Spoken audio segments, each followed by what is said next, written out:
हिंदुस्तान में कहोगे हम बटेंगे कटेंगे और दुबई में जाओगे शेखों को गले लगाओगे। जिस धर्म के आधार पर वो खेल करती है वो कहीं समाज में अंदर तक चलता चला जा रहा है। देश के प्रधानमंत्री ने महाराष्ट्र के साथ सौतेली माँ जैसा व्यवहार किया है। इस देश के नौजवानों को शेखों की फोटो गले लगते हुए मोदी जी की लगा लेनी चाहिए अपने घरों में। तुम घास छील रहे हो, 10 साल से प्रधानमंत्री हो। शरद पवार कहते हैं कि मुख्यमंत्री कौन होगा हम ये लोग बाद में तय करेंगे, मिल के तय करेंगे।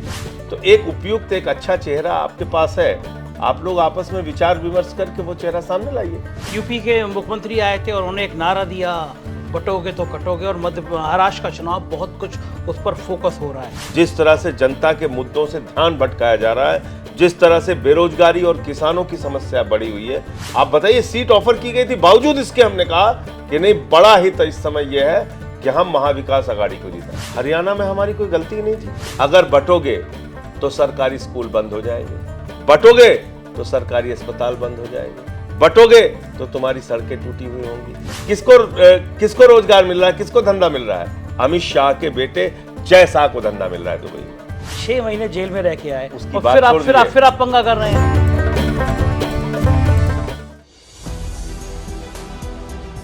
नमस्कार, मैं हूं संजय शर्मा, आप देख रहे हैं 4 PM न्यूज़ नेटवर्क। बहुत अच्छा है कि महाराष्ट्र में इंडिया गठबंधन बड़ी मजबूती से दिखाई दे रहा है। लोग तरह तरह की बातें कर रहे हैं, तो खास तौर पे सबकी निगाह लगी थी कि आम आदमी पार्टी, उसको सीटें नहीं मिलेंगी तो कहीं ऐसा ना हो वो खेल कर दे, वो कुछ प्रत्याशी खड़े कर दे। हरियाणा में हमने देखा था आम आदमी पार्टी गुस्से में आ गई और नुकसान काफ़ी हुआ इंडिया गठबंधन को। लेकिन महाराष्ट्र में ये माहौल थोड़ा थोड़ा अच्छा नज़र आ रहा है। इंडिया गठबंधन के सभी प्रत्याशी जुटे हुए, क्योंकि महाराष्ट्र आर्थिक राजनीति है, आर्थिक राजधानी है भारत की, और बड़ा इम्पोर्टेंट राज्य है। तो महाराष्ट्र में सब पार्टियों के लोग आए हुए हैं और ऐसे ही एक फायर ब्रांड नेता आज मेरे साथ हैं मुंबई में, संजय सिंह जी, आम आदमी पार्टी के सांसद, जो आदित्य ठाकरे सहित कई लोगों का यहाँ चुनाव प्रचार कर चुके हैं, फिर आए हैं। हम उनसे आज बातचीत करेंगे। बहुत बहुत स्वागत है संजय जी आपका। नमस्कार आपके दर्शकों को। इंडिया गठबंधन के लोगों को देखकर सब लोग डर रहे थे कि यहाँ पे ऐसा ना हो हरियाणा की तरह यहाँ भी गुस्से में आ जाएं और अपने प्रत्याशी खड़े कर दें। देखिए, पहले तो मैं यही स्पष्ट करना चाहूंगा, जिस बात से आपने बात शुरू की है, हरियाणा में हमारी कोई गलती नहीं थी। हम तो अंतिम समय तक प्रयास करते रहे कि कांग्रेस पार्टी से हमारा समझौता हो जाए। और आपकी जानकारी के लिए बता दूं कि राहुल गांधी जी के माध्यम से भी ये कह दिया गया था कि समझौता होना चाहिए। 4 सीटों पे बात भी फाइनल हो गई कि 4 सीटों पे आम आदमी पार्टी लड़ेगी, और उसके बाद इन लोगों ने फोन उठाना बंद कर दिया। ये हकीकत है, सच्चाई है जो मैं आपको बता रहा हूँ। अच्छा, एक सेकंड रुकूंगा, पहले यहीं से क्लियर कर दीजिए, किसने फोन किया, किसको फोन किया और किसने फोन नहीं उठाया? नहीं, राघव चड्ढा बातचीत में थे। अच्छा। और फिर राघव चड्ढा का फोन उठना बंद हो गया। भाई, बातचीत में पार्टी की तरफ से राघव चड्ढा को, संदीप पाठक को, 2 लोगों को अधिकृत किया गया था और वो लोग बातचीत में थे। बाद में फोन उठाना इन लोगों ने बंद कर दिया। तो क्या ऑप्शन क्या है? आप पहले से ही कह देते, जैसे महाराष्ट्र में हमने स्वयं से निर्णय लिया, हमारा संगठन है, कार्यकर्ता है, अच्छी संख्या में कार्यकर्ता है। हर जगह आपको जहां MBA की रैली होती है, आम आदमी पार्टी के टोपी झंडे आपको दिख जाएंगे। हमारी भी सभाएं जो यहाँ पे हुई आपको दिखे होंगे हमारे कार्यकर्ता। लेकिन बावजूद इसके हमने सैक्रिफाइस किया। केजरीवाल जी ने कहा कि नहीं, अभी बड़ा मकसद है भारतीय जनता पार्टी की राजनीति को हराना, अभी बड़ा मकसद है उनकी नफरत की राजनीति को रोकना। जिस तरह से देश के अंदर उन्माद फैलाया जा रहा है, जिस तरह से जनता के मुद्दों से ध्यान भटकाया जा रहा है, जिस तरह से बेरोजगारी और किसानों की समस्या बढ़ी हुई है, उस पर ध्यान नहीं दिया जा रहा है, महंगाई बढ़ी हुई है, उस पर ध्यान नहीं दिया जा रहा है। तो हमारी प्राथमिकता है महाराष्ट्र के साथ खड़े होना, हमारी प्राथमिकता है देश के साथ खड़े होना और बीजेपी को हराना। तो इसलिए हमने निर्णय लिया कि हम चुनाव नहीं लड़ेंगे महाराष्ट्र। यहाँ आपको सीट ऑफर की गई थी? यहाँ सीट ऑफर की गई थी। आप बताइए, सीट ऑफर की गई थी, बावजूद इसके हमने कहा कि नहीं, बड़ा हित इस समय यह है कि हम महाविकास आघाड़ी को जिताएं। दूसरी और हरियाणा में जो आप बात कह रहे हैं, बात की शुरुआत में आपने ऐसी बात कही थी, इसलिए स्पष्ट कर रहा हूं। मेरी आदत नहीं है कि मैं कभी लोगों से हुई किसी बातचीत का कहीं जिक्र करूं, लेकिन वहां हमारी कोई गलती नहीं थी, एकदम गलती नहीं थी। हम चाहते थे वहां बीजेपी हारे। तस्वीर का दूसरा पहलू ये अब है कांग्रेस पार्टी के लोग आपस में एक दूसरे को वहां पे हरा रहे थे, वो तस्वीर का दूसरा उसमें हम कुछ नहीं कर तस्वीर का दूसरा पहलू ये है कि हरियाणा में आपकी हालत बहुत खराब हुई तो आपने सबक सीखा कि अब पंगा नहीं करना, अब कांग्रेस को सपोर्ट कर देना है। लोग ये भी कह रहे हैं। एमबीए को सपोर्ट कर रहे हैं। कल हम कांग्रेस कैंडिडेट के लिए गए थे प्रचार करने, उसके पहले हम एनसीपी के कैंडिडेट के लिए गए थे प्रचार करने के लिए। आदित्य ठाकरे जी के साथ पदयात्रा की हमने। तो लगातार जो यहाँ पे हमारे जानने वाले लोग हैं, जो उत्तर भारत के लोग हैं या वैसे भी जो लोग हैं, उनके बीच में अपनी बात कह रहे हैं कि भाई ये जो भारतीय जनता पार्टी है, जिसने महाराष्ट्र के 2 लाख करोड़ की योजना उठा के बाहर लेके चले गए, देश के प्रधानमंत्री ने महाराष्ट्र के साथ सौतेली माँ जैसा व्यवहार किया, इसका बदला लीजिए अपने वोट की ताकत से। जिन्होंने यहाँ की स्थापित पार्टी शिवसेना बाल ठाकरे की पार्टी को, बाला साहब ठाकरे की पार्टी को तोड़ने का काम किया, उद्धव ठाकरे जी के विधायकों को तोड़ने का काम किया, जिन्होंने तीर कमान की चोरी की, जिन्होंने घड़ी चुरा लिया शरद पवार की, उनको सबक सिखाइए, ये बताने के लिए आए हैं लोगों से। और क्या हालत है महाराष्ट्र की आज की तारीख में? 3000 से ज्यादा किसान आत्महत्या कर चुके हैं पिछले साल। बेरोजगारी के मामले में आज ये हालत है कि बेरोजगार नौजवान किसानों से ज्यादा आत्महत्या कर रहे हैं। 60,000 से ज्यादा महिलाएं या तो लापता हैं या उनका अपहरण हो गया, उनके साथ दुष्कर्म हुए, दुर्घटनाएं हुई। तो आप सिर्फ जोड़ तोड़ करके, खरीद फरोख्त करके, सारे भ्रष्टाचारियों को अपने साथ शामिल करके, गले मिला के आपने एक सरकार बना ली संविधान और लोकतंत्र की हत्या करके, और आप चाहते दोबारा आप राज करें। तो इसलिए हम लोग चाहते हैं कि इस बार महाराष्ट्र के लोग, मराठी मानुस खड़ा हो अपने अधिकारों के लिए, हक के लिए, एमबीए के साथ, और यहाँ पे प्रचंड बहुमत से एमबीए की सरकार बने। यूपी के मुख्यमंत्री आए थे और उन्होंने एक नारा दिया, बटोगे तो कटोगे, और मध्य महाराष्ट्र का चुनाव बहुत कुछ उस पर फोकस हो रहा है। क्या लगता है आप कैसे रोक पाएंगे? आपको लग रहा है कि फोकस हो रहा है? बटोगे कटोगे के नारे का तो विरोध अजित पवार की पार्टी कर रही है, दूसरे लोग भी कर रहे हैं जो इनके गठबंधन में हैं, वो कह रहे हैं भैया यहाँ पे ये सब नहीं चलेगा, फालतू की बातें। अच्छा, बटोगे कटोगे का जवाब भी मैंने दिया। क्या? मैंने कहा अगर बटोगे तो सरकारी स्कूल बंद हो जाएंगे, बटोगे तो सरकारी अस्पताल बंद हो जाएंगे, बटोगे तो तुम्हारी सड़कें टूटी हुई होंगी, बटोगे तो भारत की सेना को गिरवी रख दिया जाएगा 4 साल की सेना अग्निवीर योजना में, बटोगे तो आपके किसान आत्महत्या करने को मजबूर होंगे, बटोगे तो बेरोजगारी के कारण नौजवान आत्महत्या करेगा, बटोगे तो महाराष्ट्र की 2 लाख करोड़ की योजना बाहर लेकर मोदी जी चले जाएंगे। इसलिए बटो नहीं, भारत के संविधान और लोकतंत्र को बचाने के लिए न बटिए न कटिए, मिल के बीजेपी को रपटिए। ये आपने अच्छा नारा दिया, लेकिन आप ये मानते हैं कि बीजेपी जो फील्डिंग लगाती है, जिस धर्म के आधार पर वो खेल करती है, वो कहीं समाज में अंदर तक चलता चला जा रहा है? अब ये तो समाज को सोचना पड़ेगा। अगर भारत के ऊपर 200 लाख करोड़ रुपए का कर्जा कर दिया मोदी जी ने, अगर हम रवांडा जैसे देश से भुखमरी के मामले में नीचे चले गए हैं, अगर भारत की अर्थव्यवस्था प्रति व्यक्ति आय के मामले में 142वें स्थान पे खड़ी हो गई है, अगर भारत में बेरोजगारी 45 वर्षों में सबसे अधिक हो गई है, अगर भारत के अंदर किसानों के आत्महत्या के आंकड़े छुपाए जा रहे हैं, महिलाओं की सुरक्षा नहीं हो रही है, अगर भारत आज की तारीख में इन तमाम समस्याओं और दुश्वारियों का सामना कर रहा है, तो नफरत की बुनियाद पे हिंदुस्तान को बनाना है, मोहब्बत की बुनियाद पे हिंदुस्तान को बनाना है। ऐसी भाजपा जो देश में असल मुद्दों से ध्यान भटकाने के लिए नकली नारे लेके आती है, उसके साथ खड़े होना है या उसके खिलाफ खड़े होना है, ये तो जनता को तय करना है। ये सारी आप मुझे बताइए, चलिए आपकी बात पे शुरू करते हैं। बटोगे कटोगा का नारा दिया ना इन्होंने, अगर इस देश के अंदर सरकारी स्कूल बंद होंगे तो सबसे ज्यादा नुकसान किसका है? हिंदुओं का है। अस्पताल बंद होंगे तो सबसे ज्यादा नुकसान किसका है? हिंदुओं का है। रेलवे की भर्ती में धांधली होगी तो सबसे ज्यादा नुकसान किसका है?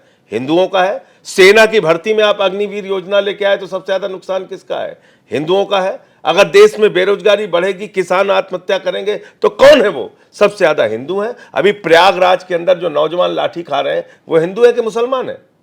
वो तो नारा लगा रहे हैं कि ना बटेंगे ना हटेंगे, अपने रोजगार के लिए डटेंगे। तो आप खाली नारेबाजी करते हो। हिंदुस्तान में कहोगे हम बटेंगे कटेंगे, और दुबई में जाओगे शेखों को गले लगाओगे।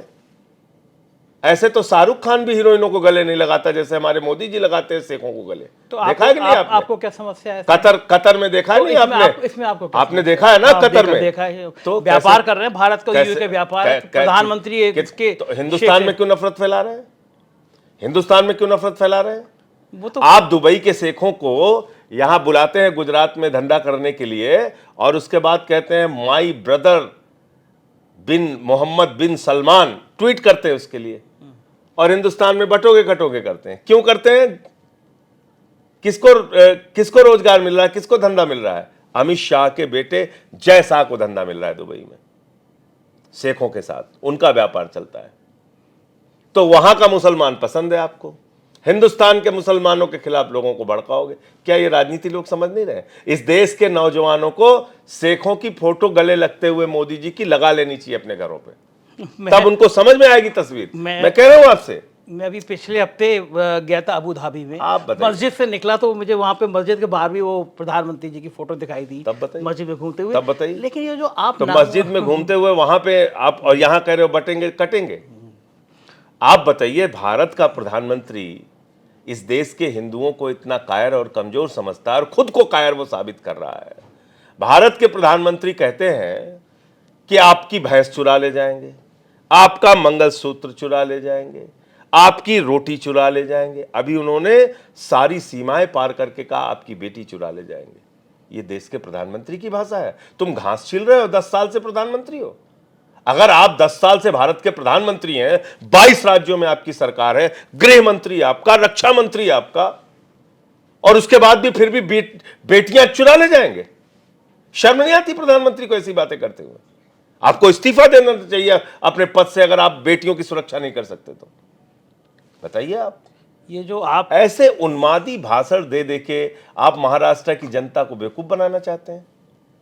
जिस महाराष्ट्र में आपने लोगों के ऊपर 70,000 करोड़ के भ्रष्टाचार का आरोप लगाया था अजीत पवार के ऊपर, प्रफुल्ल पटेल को कहते थे ये इकबाल मिर्ची और दाऊद इब्राहिम का आदमी है। आज सारे लोग अच्छे हो गए, अब कोई समस्या नहीं आपको। जो मोदी जी के साथ चला जाए, भले वो दाऊद के साथ रहे, वो ठीक हो गया। आप बताइए। ये जो आप नाम ले लेके अमित शाह और मोदी का करते हैं, 6 महीने जेल में रह के आए, उसकी और बात फिर आप पंगा कर रहे हैं। संजय शर्मा जी, उसकी चिंता छोड़ दीजिए। आपको डर नहीं लगता? मरना हर आदमी को है ना एक दिन, तो कैसे मरना है कैसे जीना है वो आप तय कर लो। कायरों की तरह जीना है या बहादुरों की तरह जीना है, हमने तय कर लिया है। जो कुछ भी होगा वो सहने के लिए तैयार है। 6 महीने जेल में रहे, 6 साल जेल में रहे, पूरी जिंदगी जेल में रहे, इनके आगे झुकना नहीं है। ऐसी पंगे कर देश को पंगे क्या कर रहे हैं? आपको हकीकत बता रहे हैं, इसमें पंगा क्या लग रहा है मुझे बोलिए, बताइए ना मुझे। 13,000 एकड़ जमीन सेना की उठा के आपने अडानी को दे दिया अयोध्या के अंदर। कोई बोलने वाला है देश के अंदर? कोई सवाल उठाने वाला है? इस पे हम बोलेंगे नहीं। आपने महाराष्ट्र की 2 लाख करोड़ की योजना, मैं ऑन रिकॉर्ड बोल रहा हूं आपको, 2 लाख करोड़ रुपए की योजना उठा के प्रधानमंत्री जी अपने गृह राज्य में लेके चले गए। ये आपका सौतेली मां जैसा व्यवहार एक राज्य के प्रति, इस तरीके से आप करेंगे? गुजरात, और आप उम्मीद करते हैं कि महाराष्ट्र की गुजरात भी राज्य है, आपको बहुत सारे वोट देते हैं गुजरात के लोग। गुजरात से हमारा गुजरात से कोई मतभेद थोड़ी है, गुजरातियों से प्यार है। लेकिन आप एक राज्य की योजना उठा के दूसरे राज्य में कैसे लेके जाएंगे? वो कहां से इंसाफ है, वो बताइए ना मुझे गुजरात से कोई परहेज नहीं है। लोग कहते हैं कि आप जहां प्रचार करने आए हैं महाविकास आघाड़ी, वहां भी बड़ा कंफ्यूजन है। शरद पवार कहते हैं कि मुख्यमंत्री कौन होगा हम ये लोग बाद में तय करेंगे, मिल के तय करेंगे। देखिए, वो महाविकास आघाड़ी आपस में क्या तय करेंगे उस पर मेरा आप भी तो हिस्सा है उसका। मैं कह रहा हूं, मैं उसमें अगर मेरी आप व्यक्तिगत राय माने, मुझे ऐसा लगता है कि इनको अपना मुख्यमंत्री का चेहरा घोषित कर देना चाहिए, इसमें कोई कंफ्यूजन नहीं रखना चाहिए। आपके एक बात, और दूसरी बात यह है कि उद्धव ठाकरे जी महाविकास आघाड़ी के मुख्यमंत्री थे जब उनको हटाया गया, उनके साथ विश्वासघात किया गया। उन्होंने कोरोना में बेहतरीन काम करके दिखाया, ये एक सर्वविदित सत्य है, इसको झुठलाया नहीं जा सकता। तो एक उपयुक्त, एक अच्छा चेहरा आपके पास है, आप लोग आपस में विचार विमर्श करके वो चेहरा सामने लाइए। यानी आप सहमत हैं, आम आदमी पार्टी सहमत है कि उद्धव ठाकरे को अगर सरकार बनती है, उद्धव ठाकरे एक बेहतरीन मुख्यमंत्री थे महाविकास आघाड़ी के। मैं ये ऑन रिकॉर्ड फैक्ट जो है वो हाँ आपके वो तो सामने है, रख लेकिन रहा आप मानते हैं अगर सरकार बनती है तो फिर उद्धव ठाकरे को ही मुख्यमंत्री हूं। बनना उसके पहले उनको चेहरा डिक्लेयर कर देना चाहिए। चुनाव टिकले करके। चलिए बात चलते हैं दिल्ली की, थोड़ी सी बात कर लेते हैं। यहाँ आप महाविकास आघाड़ी के समर्थन में आए हैं, कांग्रेस के लिए प्रत्याशी के लिए प्रचार किया। दिल्ली में भी ये प्यार भरा रिश्ता रहेगा नहीं रहेगा? हमने लोकसभा में 7 चुनाव लड़के देखा, विधानसभा में? विधानसभा में हम अकेले लड़ेंगे चुनाव वहां पे। ये समझ में नहीं आता पब्लिक। यहाँ पे आप कहेंगे अच्छा राहुल एक गांधी चीज आप बढ़िया नेता बताइए, है। जिस राज्य में आप हार रहे हैं 10 साल से, वहां आप आम आदमी पार्टी से समझौता नहीं करना चाहते। हरियाणा में जिस राज्य में हम 62 सीट 67 सीट 3 बार से लगातार जीत रहे हैं, तो वहां हम बीजेपी को अकेले हराने में सक्षम हैं। तो साथ ले हमारी कोई दुर्भावना नहीं कांग्रेस साथ पार्टी ले लेंगे, से। 2-4-5 अभी प्राथमिकता क्या है? अभी प्राथमिकता है भारतीय जनता पार्टी की नफरत की राजनीति को रोकना, और उसको करने में अरविंद केजरीवाल जी और आम आदमी पार्टी सक्षम है। यानी जहाँ सक्षम होंगे वहां पे आप लिफ्ट ही नहीं देंगे अपने सहयोगियों को। नहीं, कांग्रेस पार्टी अब ऐसे जो काम उन्होंने हमारे साथ हरियाणा के अंदर किया, आपको चाहिए, अगर आप बड़ा दिल, बड़ी पार्टी है, बड़ा दिल है, दिखाइए, आप कह दीजिए, फैसला लीजिए कि हम दिल्ली के अंदर चुनाव नहीं लड़ेंगे। तो आप भी तो आप बीजेपी को हराना अगर प्राथमिकता, हमने लिया ना महाराष्ट्र के अंदर निर्णय। अच्छा, तो हरियाणा के बाद महाराष्ट्र में रही, तो आप चाहते हैं दिल्ली में लड़े ही ना वो चुनाव? दिल्ली में अगर आप बड़ा दिल दिखाइए, आप निर्णय लीजिए। अच्छा, वरना आप अकेले लड़ जाएंगे। तो अकेले यहाँ लड़ पे जाएंगे। तो बीजेपी को कहीं ना कहीं मजबूती मिलेगी ना कि कांग्रेस के वोट, कांग्रेस कुछ ना कुछ तो वोट लेगी, और नेचुरली वो अल्पसंख्यक के वोट भी लेगी। एक अल्पसंख्यकों का विश्वास 3 बार से लगातार आप देखिए ना, तब तो कांग्रेस कमजोर थी, उन्होंने 3 बार से कांग्रेस पार्टी लड़ रही है वहां पे। तो हमने पहली बार 28 जीता, दूसरी बार 67 जीता, तीसरी बार हम 62 सीट जीत के आए। अब की भी प्रचंड बहुमत से जीतेंगे। विधानसभा के चुनाव में आम आदमी पार्टी और अरविंद केजरीवाल के लिए जनता वोट करेगी। तो मतलब ये फाइनल फैसला है, इसमें कोई बातचीत अब कांग्रेस नहीं। लेकिन लोग तो कंफ्यूज होते हैं। यहाँ तो आप राहुल गांधी की तारीफ कर रहे हैं कि राहुल गांधी बहुत अच्छे हैं, कांग्रेस बहुत अच्छी है, दिल्ली में जाके आप लोग उन पर हमला करेंगे, एक दूसरे पे हमला करेंगे। देखिए ऐसा है, हिंदुस्तान 144 करोड़ आबादी वाला देश है, बहुत बड़ा देश है। और जब एनडीए के दलों को भी आप देखेंगे, वो भी एक दूसरे के खिलाफ चुनाव लड़ते हैं अलग अलग राज्यों में। ये कोई इंडिया गठबंधन के लिए अद्भुत बात नहीं है। तो इसमें भी ऐसा होगा, कई राज्यों में मिल के लड़ेंगे, कई राज्यों में खिलाफ लड़ेंगे। बड़ा देश है, बड़ा मुल्क है, बड़ी डेमोक्रेसी है, और इसको बुरा भी नहीं मानना चाहिए। बहुत बहुत शुक्रिया संजय जी, आपने हमें समय दिया, बातचीत की। तो ये थे संजय सिंह जी, और इन्होंने बड़ी बेबाकी के साथ बातचीत करी। महाविकास आघाड़ी के समर्थन में महाराष्ट्र में कुछ जगह रैली भी करेंगे या लोगों से मिलेंगे, जनसंपर्क करेंगे। कैसी लगी बातचीत जरूर बताइएगा। चैनल को सब्सक्राइब करना, ज्वाइन करना ना भूलें। शुक्रिया, थैंक यू।